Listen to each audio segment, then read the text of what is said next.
Yeah, no, I know. I saw it. I saw it. I know. I lost my shit. I was so excited. I couldn't believe it. I know. I know they mentioned you. I know. I know. I know. I know you're going to be in the TV show. I know you can't tell me, but I know you're going to be in it. And I'm going to be so excited. I just can't wait. I simply can't wait. That's right. That's right, motherfuckers. Hello and welcome back to the channel, but just in case you're new here, my name is Mike, and in this video, I'm going to be doing my thoughts and a quick review on the Chucky television series, Season 1, Episode 2. That's right. Now, there's a lot that I liked about this episode. We're going to go into all of it, and we're going to see what I didn't like so much, if there even is anything. So without further ado, let's slice right into it. So, right out the gate here, one of my favorite things about this episode was the mention of Glenda, him slash herself, because if you know me, you know how big of a fan I am of Glenn and Glenda.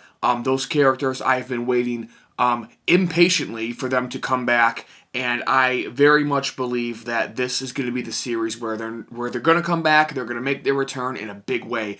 I even have a theory that I developed within the first episode, and I've been talking to friends about it. I haven't said it on camera, and I know it's starting to it's out there. Other people have thought the same thing, but I am convinced that Glenda, at least Glenda, has already appeared in the TV show. I am convinced of it.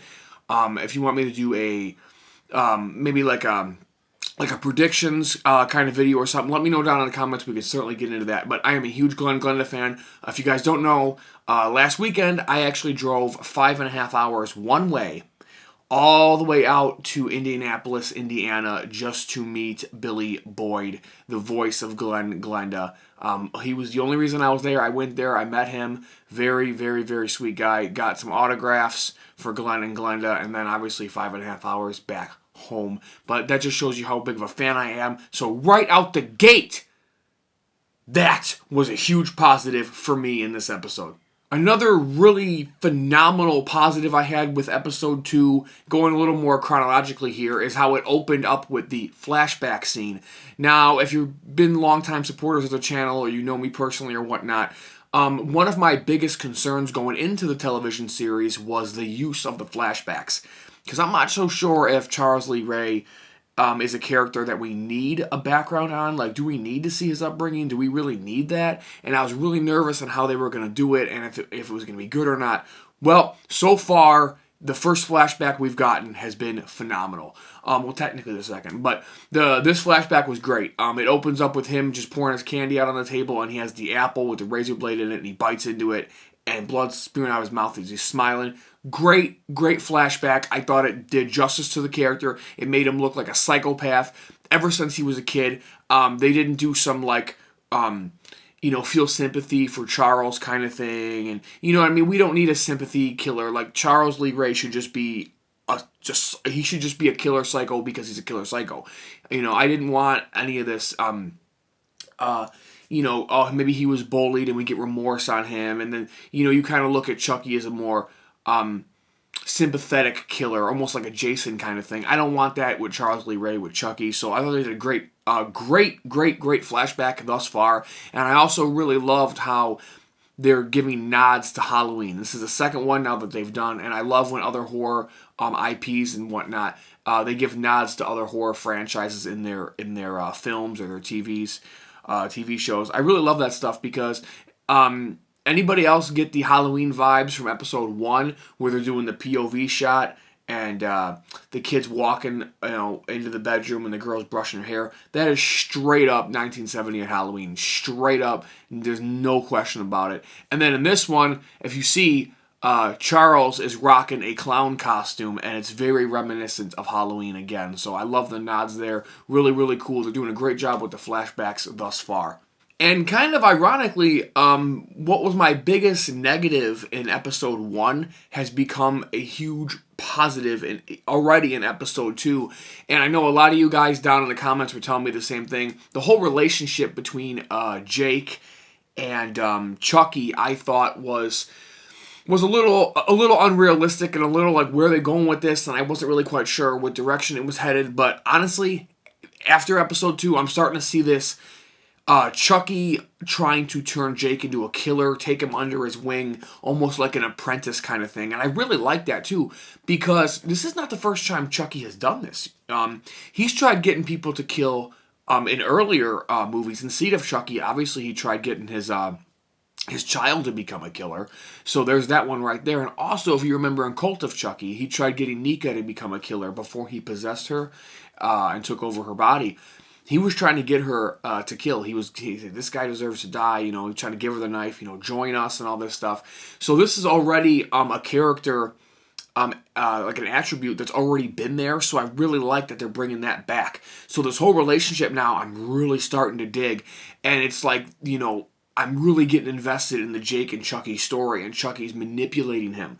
You know, this kid was obviously in an abusive situation with his father and stuff, and now he's in another abusive, fucked up situation with Chucky, and I don't think Jake knows it yet, and he's manipulated him, and I'm really starting to love that. That dynamic is really, really fun and fresh for me, and I'm really enjoying it.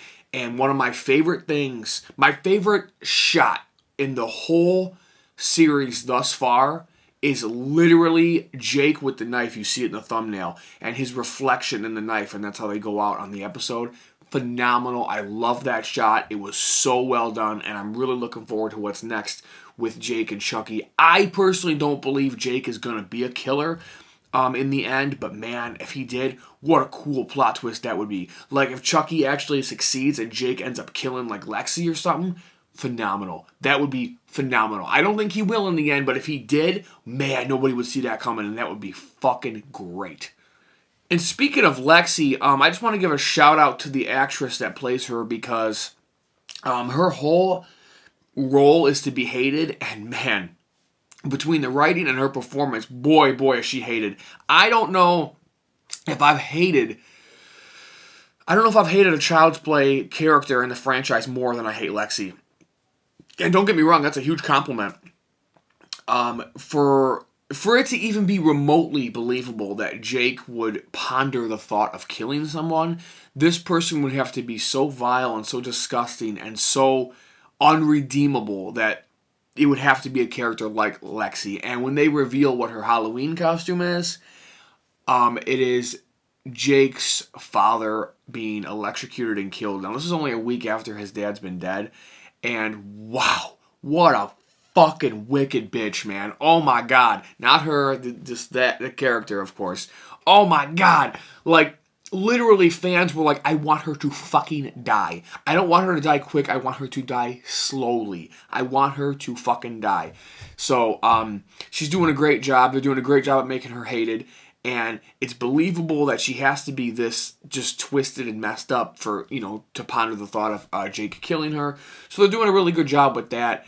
And I also like the relationship now between Lexi and Junior, because Junior saw her doing that, and he looked disgusted with her as well. Like, whoa, what the fuck? Like, he's starting to see her true colors, and they're really planting all these seeds in these relationships and where they're going to go, and it's honestly just building quite phenomenally. So I just want to give a huge shout out again to that actress and to the writing, because she's supposed to be hated, and boy, oh boy, is she hated, and they're doing a hell of a job doing it.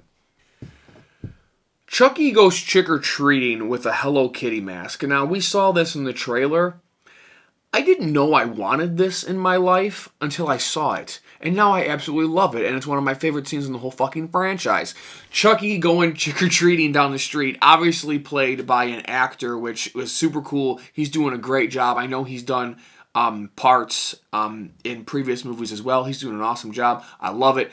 It was just so cool seeing Chucky trick-or-treating, and with Brad Dourif's voiceovers when he goes to the lady's house and he's asking for directions, and it's just such a cool scene. And when he gives her the apple, it's like, oh man, oh shit, because we all knew what was in the apple. He's like, oh, I got a treat for you. That was so fresh. And I'm really glad that we got to see her later with the blood in her mouth, and she's like, that little motherfucker, god damn it, you know. That was fucking phenomenal. And she's explaining it to Devin's mom, who is the police officer, the detective, or whatever she is. And when she explains the red hair and the overalls, and the mom is starting to put together, like, that's the fucking doll. You know what I mean? And she's starting to put the pieces together. Again, the story building here is so great. I cannot wait to see what's coming next. It was another huge positive for me in episode 2. Keep on the course here with Chucky himself. Obviously, Brad Dourif is killing it in this role. His delivery, everything about his voice performance is top notch. But I felt like Chucky was more Chucky in this episode than even the last episode. His one-liners are hilarious. This shit had me cracking up. You can even kill your sister. Mommy says real killing is bad. Yeah, well, Mommy's full of shit. Isn't nice to swear. Mommy's working her way up my list pretty fucking quick. I mean, both of those lines had me fucking rolling, man. I was dying. And I fucking love that shit, man. The F-bombs, the one-liners, the comedicness of it. It was fun. It was just such a great episode for Chucky. He looks really well. The animatronics, I talked about that in the first episode. Really, really, really nailing it for me. And honestly, you guys, I don't have any negatives for this episode. This is going to be probably a shorter video. I don't have any negatives. I really loved this episode more than the first one. I was positive all the way through. The story building, they're pushing the characters. Things are starting to change. The razor blades, the flashbacks, everything. Also, y'all might not have caught this, but I was texting James during the episode, just like we did the first one, and we're probably gonna do for the rest of the series. I was texting him, and I was like, dude, was that Don Mancini? The Uber driver was actually Don Mancini making a little cameo, which is super cool because I don't remember him ever doing that before in the franchise. We know Tony Gardner has, but I don't think Don ever has. So him being in it's kind of cool, and it got me thinking. Right before I started filming, Don should do an appearance where he gets killed by Chucky. I think he needs to be a victim of Chucky. Maybe he feels differently, but I think it'd be kind of cool one time in the franchise. But either way, him showing up was super cool too, and that had me geeking the fuck out. I'm just looking off camera here at all the things I liked. I mean, that's pretty much everything, you guys. I loved the whole fucking episode. I thought everything was great. I really don't have any negatives about it. I really loved it, and I hope this video was entertaining enough for you guys. And episode 3 review will be out next weekend. Now that I got caught up here, I'm going to upload this sucker today. I really hope you guys are enjoying this. I know all my regulars came by and they commented, and we've been talking back and forth, so that's super fresh. And of course, I want to say thank you so much for watching. It really does mean the world to me. I want to know everything you guys thought about this episode and the series and this video down in the comments below. You know I'm going to answer because that's what this channel is all about, is a community and talking with other like-minded individuals. If you guys want a more personal look at my life of horror, you can follow me on Instagram right there. That's a great place to do it. Also, if you want to join a community, a Facebook closed group, we keep it a closed group so that way we can keep out all the people that want to be assholes and bullies and whatnot. But other than that, everyone's welcome. Come by, stop by, talk horror with other like-minded individuals, and geek out with the rest of us. If you're interested, all you got to do is go to Facebook and type in, "This is our design, HC," my wife or myself will accept you right away, and you can start talking some bloody good shit. So, with all that being said, I want to say again, thank you all so very much for watching. Cannot wait for what's next in episode 3. I will see you guys next weekend for that review. But until then, again, my name is Mike, and this is my design.